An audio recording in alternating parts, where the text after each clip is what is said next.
Quote, from an official FBI forensic sketch interview, the object cloaked in the space of time it took to turn ahead, and there was no shadow. 5 trained Army personnel, a clear winter morning, a military base in Colorado Springs. They looked west, what they saw hovering over Cheyenne Mountain. The United States government would later release to the public as an official digital rendering. It looks like a potato. That is not a joke. That is not internet commentary. That is the Department of War's own description in a declassified federal file. On June 12, 2026, this case became one of 72 files released under PURSUE, the Presidential Unsealing and Reporting System for UAP Encounters. 5 witnesses, 1 object, 3 to 5 minutes of hover time, 0 shadow, 0 sound, 0 radar return, and an official explanation the witnesses themselves did not believe. The date, February 2022. The location, Fort Carson, Colorado Springs. 5 U.S. Army service members, one of them a former military intelligence officer, step outside an office building on a workday morning, mid-morning to early afternoon, 50 degrees, no humidity, a bluebird day, 0 cloud cover. According to every one of them, they're walking toward their vehicles. They look west toward Cheyenne Mountain. Here's what matters about that mountain. Cheyenne Mountain is not just scenery. It houses a hardened underground military complex operated by NORAD and U.S. Northern Command. Add Fort Carson, add Peterson Air Force Base. This is some of the most heavily monitored, heavily surveyed airspace on the planet. For anything to appear here without triggering an alert is practically unheard of. And that morning, 5 trained witnesses stopped dead in their tracks. The object hovered motionless, 300 to 500 feet above a low point on the mountain, what climbers call the saddle. Shape, a bean or a potato, distinct angular, non-symmetrical edges, a curved indentation along the bottom. Scale, roughly the size of a large commercial jet, at arm's length, about the width of a pool cue. Quote, from the declassified case file, the object was potato-shaped with distinct edges and appeared to look painted in a creamy, whitish, opalescent color. Unquote. Read that again. Distinct edges, not a blur, not a smear of light. The file goes further. Matte, non-metallic, a translucent shimmer catching the sunlight. The hull was covered in intersecting ridges, abstract polygon shapes. One witness called them non-overlapping irregular panels, like articulating fish scales. And while the object itself stayed perfectly still in the air, those panels were moving, shifting in slow waves, starting from different points on the hull, rippling outward simultaneously. The surface was alive. The object was not. 3 details the witnesses called chilling. 1, completely silent.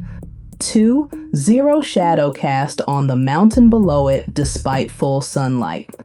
3, an intelligence analysis later confirmed no anomalous radar data, no known aircraft or balloons active in the area. A jet-sized object over one of the most secure military installations on Earth, and the machine saw nothing. It held position for 3 to 5 minutes. Then, in the time it took someone to turn their head and reach for a phone, it was gone, not flew away, not faded out, cloaked. Let each fact stack on the last without rushing. One witness reporting an anomaly is an anecdote. 5 trained military service members, independently corroborating the same shape, the same surface behavior, the same vanishing point, is a case file. Here's what they did in the minutes after it disappeared. No phones had been ready, no footage exists, so instead, they made a decision. They agreed not to discuss what they'd seen with each other, not yet. Each soldier sat down, independently, and sketched the object from memory alone. When they compared drawings, all 5 were consistent, down to the intersecting lines on the hull. That's not 5 people remembering a light in the sky. That's 5 people independently reconstructing the same structure.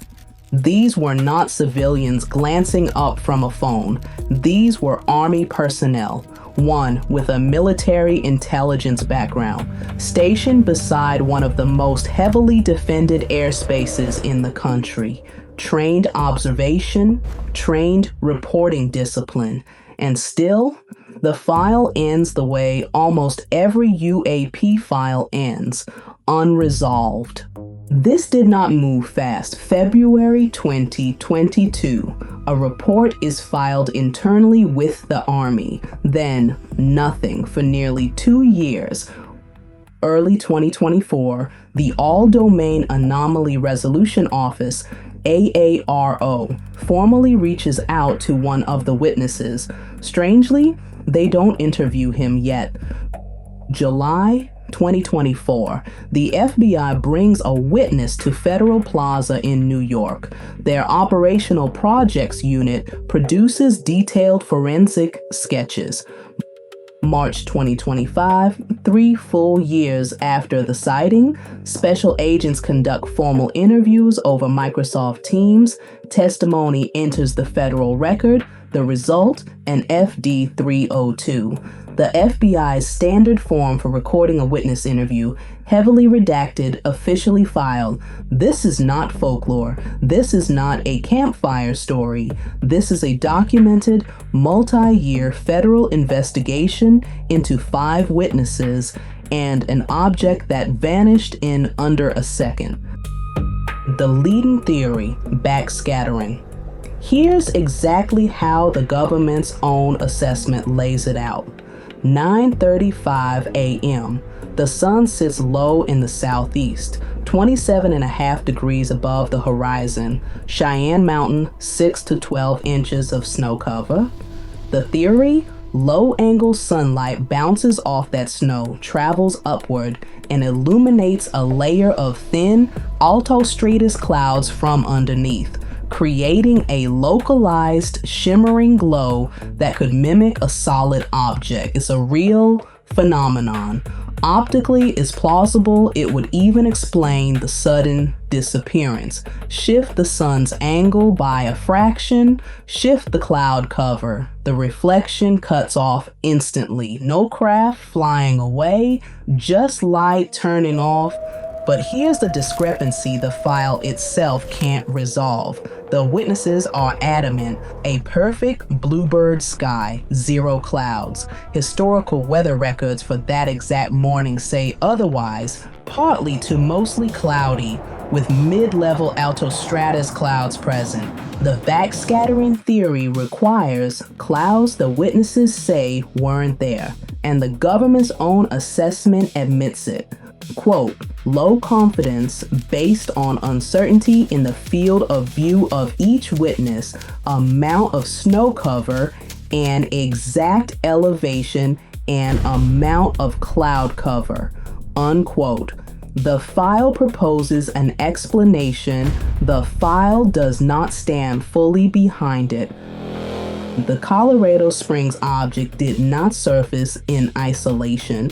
It was one of 72 files inside the third Pursue release, published June 12, 2026, alongside 53 documents, 10 images, 6 videos, and 3 NASA audio recordings. In that same release, a 2008 CIA report describing a disc-shaped object over Harare International Airport in Zimbabwe, relayed directly to the White House Situation Room. In that same release, federal law enforcement agents in the western United States describing coordinated orb formations in October 2023. In that same release, a separate FBI file from the northeastern United States, a red plasma sphere witnessed at close range, investigated by 2 federal agents in the field. Different states, different witnesses, different object types. One common thread: trained federal personnel willing to put their names, or at minimum, their professional credibility, behind an account the government could not fully resolve. The Pursue portal has logged over 1.7 billion hits since launching May 8th. This is not a fringe interest anymore. The Department of War released a digital rendering of the object based directly on the witness descriptions. It went viral within hours because the rendering does in fact look like a potato, a jet-sized, hovering, silent potato. Over a NORAD command center, local Colorado Springs communities turned it into a moment. New sighting claims surfaced. Commentary spread across every major platform. But underneath the humor is a file the government still cannot close. A potato joke does not change what 5 trained witnesses put their names to. It does not change the matching sketches. It does not change the radar gap. It does not change the missing shadow. The joke is the surface. The file is what's underneath. Here's what the declassified file does not contain. It does not contain the raw radar logs from Cheyenne Mountain's own monitoring systems for that window, redacted, or simply never included. It does not contain the full names of all 5 witnesses, redacted. It does not contain a definitive identification, only a low confidence hypothesis. The file itself does not fully stand behind. The Department of War has confirmed additional Pursue releases are coming on a rolling basis, which means somewhere in a federal archive right now, there may be the very data that could settle this case in either direction. Until that data surfaces, Cheyenne Mountain keeps its watch, NORAD keeps tracking the sky, and 5 witnesses whose sketches all match, whose stories never change across 3 years of federal interviews. Keep waiting for someone to explain what hovered above the most defended airspace in the country, cast no shadow, triggered no radar, and disappeared in the time it takes to turn your head and reach for aid. The file remains open. If you want to see the official digital renderings and the redacted FD 302 documents we use for this investigation, the link to our archival archive is in the description below. Drop a potato emoji in the comments if you made it to the end of this watch. It lets us know who is truly paying attention to the details. Like this video to leave your mark on the file and share it with someone who still thinks these cases are just folklore. Until the next release, stay curious, stay engaged.